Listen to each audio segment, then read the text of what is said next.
Exodus 36. So Bezalel, Oholiab, and every skilled person are to carry out everything commanded by the Lord, who has given them skill and ability to know how to perform all the work of constructing the sanctuary. Then Moses summoned Bezalel, Oholiab, and every skilled person whom the Lord had gifted, everyone whose heart stirred him to come and do the work. They received from Moses all the contributions that the Israelites had brought to carry out the service of constructing the sanctuary. Meanwhile, the people continued to bring freewill offerings morning after morning, so that all the skilled craftsmen who were doing all the work on the sanctuary left their work and said to Moses, "The people are bringing more than enough for doing the work the Lord has commanded us to do." After Moses had given an order, they sent a proclamation throughout the camp. No man or woman should make anything else as an offering for the sanctuary. So the people were restrained from bringing more, since what they already had was more than enough to perform all the work. All the skilled craftsmen among the workmen made the 10 curtains for the tabernacle. They were made of finely spun linen, as well as blue, purple, and scarlet yarn, with cherubim skillfully worked into them. Each curtain was 28 cubits long and 4 cubits wide. All the curtains were the same size. And he joined 5 of the curtains together, and the other 5 he joined as well. He made loops of blue material on the edge of the end curtain in the first set, and also on the end curtain in the second set. He made 50 loops on one curtain and 50 loops on the end curtain of the second set, so that the loops lined up opposite one another. He also made 50 gold clasps to join the curtains together, so that the tabernacle was a unit. He then made curtains of goat hair for the tent over the tabernacle, 11 curtains in all. Each of the 11 curtains was the same size, 30 cubits long and 4 cubits wide. He joined 5 of the curtains into one set, and the other 6 into another. He made 50 loops along the edge of the end curtain in the first set, and 50 loops along the edge of the corresponding curtain in the second set. He also made 50 bronze clasps to join the tent together as a unit. Additionally, he made for the tent a covering of ram skins dyed red, and over that, a covering of fine leather. Next, he constructed upright frames of acacia wood for the tabernacle. Each frame was 10 cubits long and a cubit and a half wide. 2 tenons were connected to each other for each frame. He made all the frames of the tabernacle in this way. He constructed 20 frames for the south side of the tabernacle, with 40 silver bases to put under the 20 frames, 2 bases for each frame, 1 under each tenon. For the second side of the tabernacle, the north side, he made 20 frames and 40 silver bases, 2 bases under each frame. He made 6 frames for the rear of the tabernacle, the west side, and 2 frames for the 2 back corners of the tabernacle, coupled together from bottom to top, and fitted into a single ring. He made both corners in this way. So there were 8 frames and 16 silver bases, 2 under each frame. He also made 5 crossbars of acacia wood for the frames on one side of the tabernacle, 5 for those on the other side, and 5 for those on the rear side of the tabernacle to the west. He made the central crossbar to run through the center of the frames, from one end to the other. And he overlaid the frames with gold, and made gold rings to hold the crossbars. He also overlaid the crossbars with gold. Next he made the veil of blue, purple, and scarlet yarn, and finely spun linen, with cherubim skillfully worked into it. He also made 4 posts of acacia wood for it, and overlaid them with gold, along with gold hooks. And he cast 4 silver bases for the posts. For the entrance to the tent, he made a curtain embroidered with blue, purple, and scarlet yarn, and finely spun linen, together with 5 posts and their hooks. He overlaid the tops of the posts and their bands with gold, and their 5 bases were bronze. Exodus 37. Bezalel went on to construct the ark of acacia wood, 2.5 cubits long, a cubit and a half wide, and a cubit and a half high.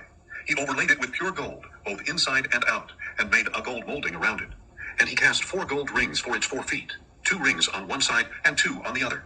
Then he made poles of acacia wood, and overlaid them with gold. He inserted the poles into the rings on the sides of the ark in order to carry it. He constructed a mercy seat of pure gold, 2.5 cubits long, and a cubit and a half wide. He made 2 cherubim of hammered gold at the ends of the mercy seat, 1 cherub on one end and 1 on the other, all made from 1 piece of gold. And the cherubim had wings that spread upward, overshadowing the mercy seat. The cherubim faced each other, looking toward the mercy seat. He also made the table of acacia wood, 2 cubits long, a cubit wide, and a cubit and a half high. He overlaid it with pure gold, and made a gold molding around it. And he made a rim around it, a handbreadth wide, and put a gold molding on the rim. He cast 4 gold rings for the table, and fastened them to the 4 corners at its 4 legs. The rings were placed close to the rim, to serve as holders for the poles used to carry the table. He made the poles of acacia wood for carrying the table, and overlaid them with gold. He also made the utensils for the table out of pure gold, its plates and dishes, as well as its bowls and pitchers for pouring drink offerings. Then he made the lampstand out of pure hammered gold, all of one piece, its base and shaft, its cups and its buds and petals. 6 branches extended from the sides, 3 on one side and 3 on the other. There were 3 cups shaped like almond blossoms on the first branch, each with buds and petals. 3 on the next branch, and the same for all 6 branches that extended from the lampstand. And on the lampstand were 4 cups shaped like almond blossoms with buds and petals.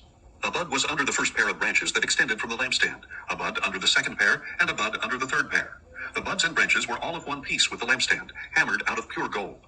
He also made its 7 lamps, its wick trimmers, and trays of pure gold. He made the lampstand and all its utensils from a talent of pure gold. He made the altar of incense out of acacia wood. It was square, a cubit long, a cubit wide, and 2 cubits high. Its horns were of one piece.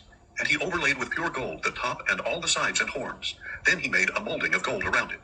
He made 2 gold rings below the molding on opposite sides to hold the poles used to carry it. And he made the poles of acacia wood and overlaid them with gold.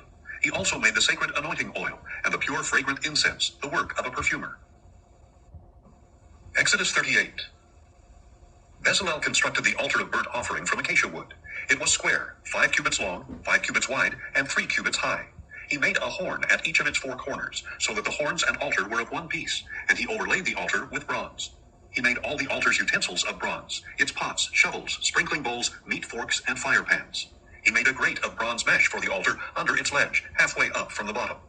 At the 4 corners of the bronze grate, he cast 4 rings as holders for the poles, and he made the poles of acacia wood and overlaid them with bronze. Then he inserted the poles into the rings on the sides of the altar for carrying it. He made the altar with boards so that it was hollow.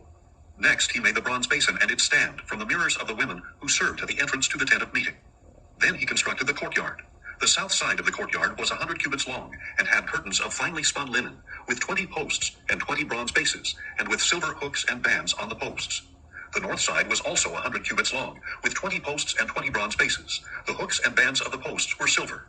The west side was 50 cubits long and had curtains, with 10 posts and 10 bases. The hooks and bands of the posts were silver. And the east side toward the sunrise was also 50 cubits long. The curtains on one side of the entrance were 15 cubits long, with 3 posts and 3 bases. And the curtains on the other side were also 15 cubits long, with 3 posts and 3 bases as well. All the curtains around the courtyard were made of finely spun linen. The bases for the posts were bronze, the hooks and bands were silver, and the plating for the tops of the posts was silver.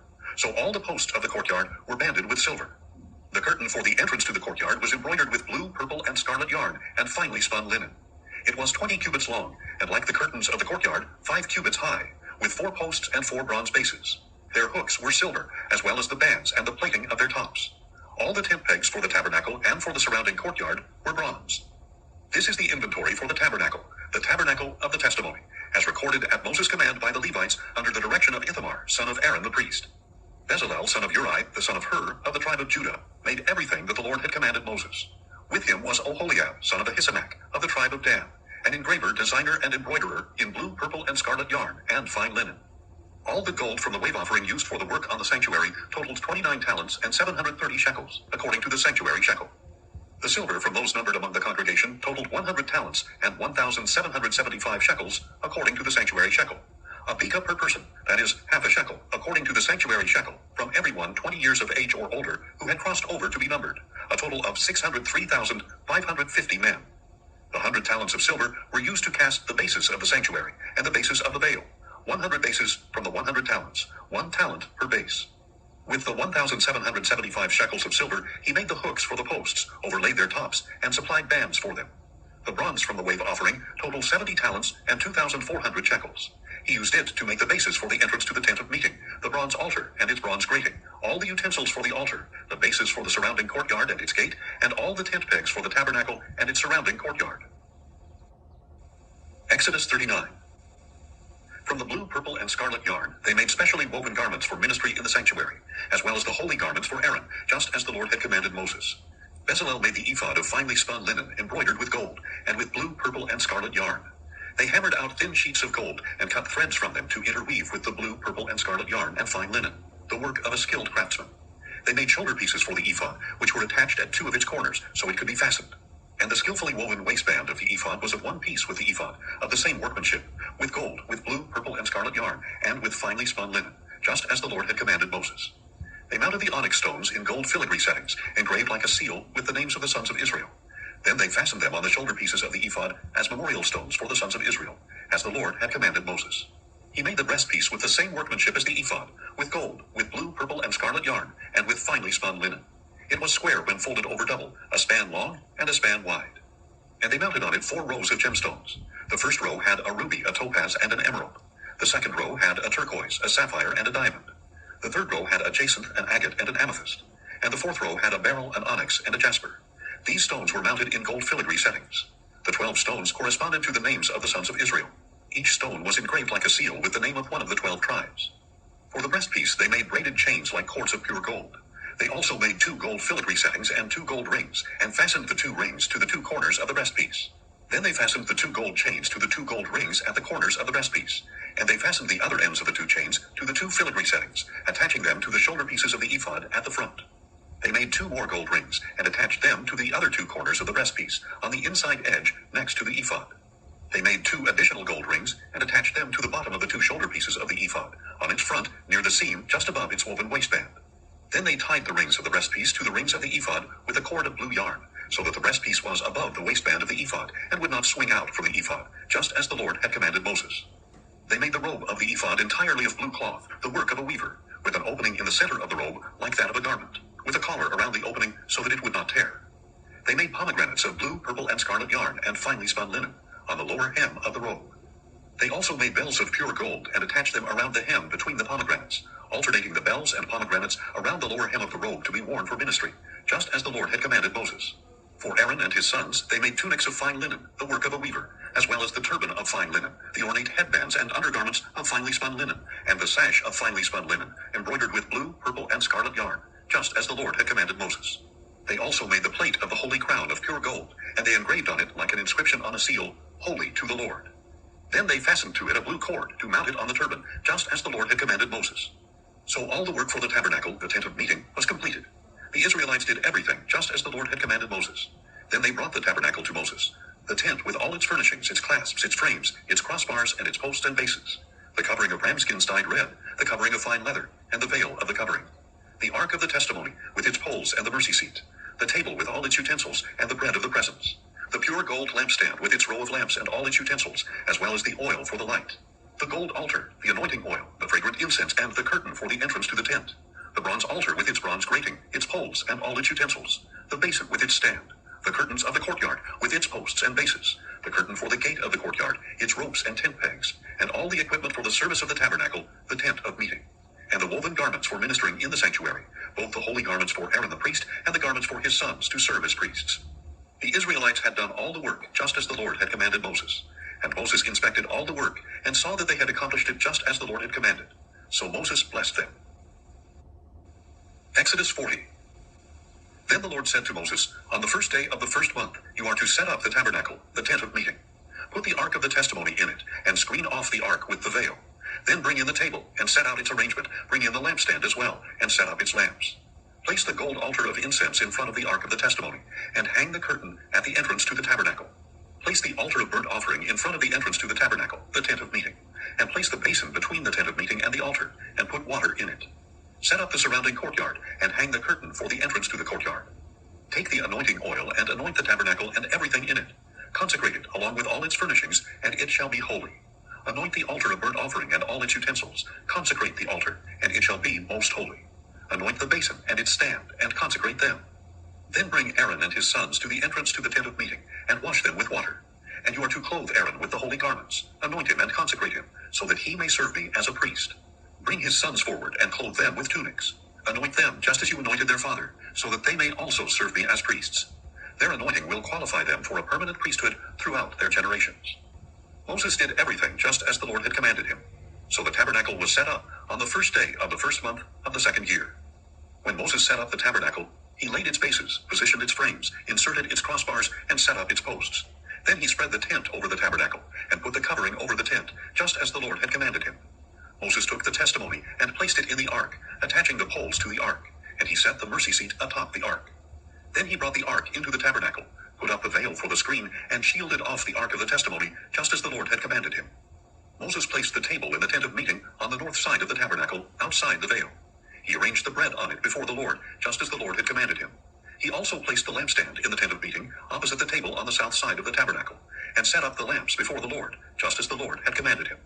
Moses placed the gold altar in the tent of meeting, in front of the veil, and he burned fragrant incense on it, just as the Lord had commanded him. Then he put up the curtain at the entrance to the tabernacle. He placed the altar of burnt offering near the entrance to the tabernacle, the tent of meeting, and offered on it the burnt offering and the grain offering, just as the Lord had commanded him. He placed the basin between the tent of meeting and the altar, and put water in it for washing, and And from it Moses, Aaron, and his sons washed their hands and feet. They washed whenever they entered the tent of meeting or approached the altar, just as the Lord had commanded Moses.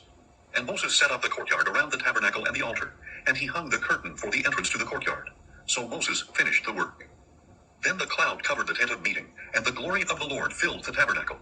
Moses was unable to enter the tent of meeting because the cloud had settled on it, and the glory of the Lord filled the tabernacle. Whenever the cloud was lifted from above the tabernacle, the Israelites would set out through all the stages of their journey. If the cloud was not lifted, they would not set out until the day it was taken up. For the cloud of the Lord was over the tabernacle by day, and fire was in the cloud by night, in the sight of all the house of Israel through all their journeys.